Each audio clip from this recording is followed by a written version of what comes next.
আসসালামু আলাইকুম। চাকরির প্রত্যাশী ভাই ও বোনেরা, জেলা প্রশাসকের কার্যালয়ে নতুন একটি নিয়োগ বিজ্ঞপ্তি প্রকাশিত হয়েছে। এই নিয়োগ বিজ্ঞপ্তিতে আপনারা অষ্টম ও এসএসসি পাশ হলেই আবেদন করতে পারবেন। আজকে আমি এই নিয়োগ বিজ্ঞপ্তি সম্পর্কে বিস্তারিত আলোচনা করব, তাই ভিডিওটি না টেনে শেষ পর্যন্ত দেখার অনুরোধ রইল। প্রথম পদটি হচ্ছে অফিস সহায়ক, পদসংখ্যা 10টি এবং এই পদে এসএসসি পাশ হলে আবেদন করা যাবে। এর পরের পদটি হচ্ছে নিরাপত্তা প্রহরী, পদসংখ্যা 4টি। এই পদে এসএসসি পাশ হলে আবেদন করা যাবে। এর পরের পদটি হচ্ছে পরিচ্ছন্নতা কর্মী, পদসংখ্যা ৩টি। অষ্টম শ্রেণী পাশ হলেই আপনারা আবেদন করতে পারবেন। এর পরের পদটি হচ্ছে মালি, পদসংখ্যা ১টি। এই পদেও অষ্টম শ্রেণী পাশ হলেই আবেদন করতে পারবেন। প্রিয় দর্শক, এখন পর্যন্ত যারা আমাদের ইউটিউব চ্যানেলটি সাবস্ক্রাইব করেনি, অবশ্যই সাবস্ক্রাইব করবেন, কারণ আমাদের ইউটিউব চ্যানেলে চাকরির সব আপডেট সবার আগে প্রতিনিয়ত দেওয়া হয়ে থাকে। আবেদনের শর্তাবলী: প্রার্থীকে অবশ্যই জন্মসূত্রে বাংলাদেশের স্থায়ী নাগরিক এবং মৌলভীবাজার জেলার স্থায়ী বাসিন্দা হতে হবে। আমি আবারও বলছি, এই নিয়োগে শুধুমাত্র মৌলভীবাজার জেলার স্থায়ী বাসিন্দারা আবেদন করতে পারবে।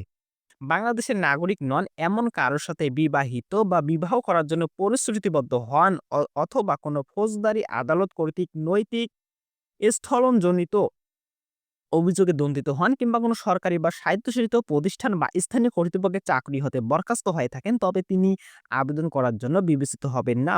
আবেদনকারী বয়সসীমা ৭ ফেব্রুয়ারি ২০২৬ খ্রিস্টাব্দ তারিখের মধ্যে ১৮ থেকে ৩২ বছরের মধ্যে হতে হবে। বয়স প্রমাণের ক্ষেত্রে অ্যাফিডেভিট গ্রহণযোগ্য হবে না।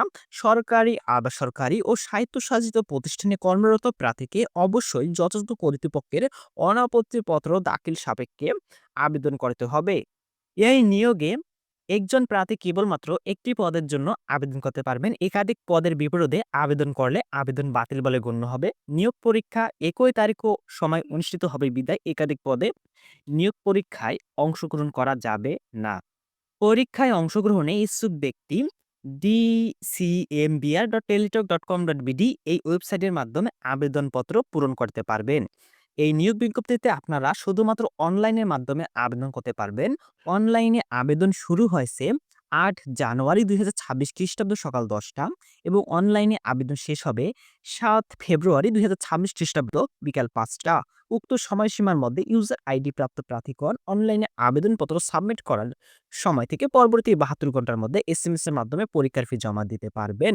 প্রিয় দর্শক, ভিডিওটি যদি ভালো লেগে থাকে অবশ্যই লাইক দিবেন এবং বন্ধুদের সাথে ভিডিওটি শেয়ার করবেন। আর চাকরির সব আপডেট সবার আগে পেতে আমাদের ইউটিউব চ্যানেলটি অবশ্যই সাবস্ক্রাইব করবেন। ভিডিওটি শেষ পর্যন্ত দেখার জন্য আপনাকে অসংখ্য ধন্যবাদ।